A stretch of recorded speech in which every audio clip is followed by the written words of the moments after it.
እቺ ጥንጥዬ ቀዳዳ ምን ትመስላችኋለች? ለዚች በሽታ እስካሁን አንድም ቀን ቪዲዮ ሰርቼ አላቅም። ዛሬ እሰራላችኋለሁ።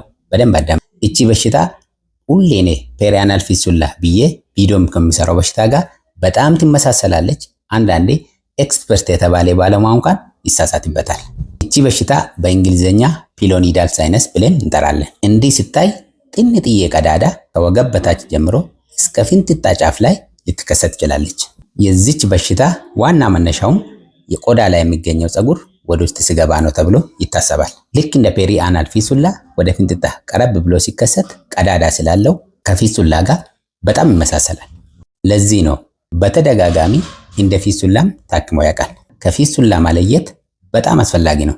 ምክንያቱም ደግሞ እቺ በሽታ ቀዳዳዋ በውጭ በኩል ብቻ ነው፣ ፊሱላ ደግሞ ከፊንጢጣ በኩል ግንኙነት አለው። ሁለቱም መለየት ለሕክምና ሲባል በጣም አስፈላጊ ነው። የሁለቱም ዋና መለያ መንገድ ደግሞ ኤምአርአይ ምርመራ ነው። ብዙ ጊዜ አንድ ቀዳዳ ይታይ እንጂ 2፣ 3፣ 4 ቀዳዳ ኖሮት ያውቃል።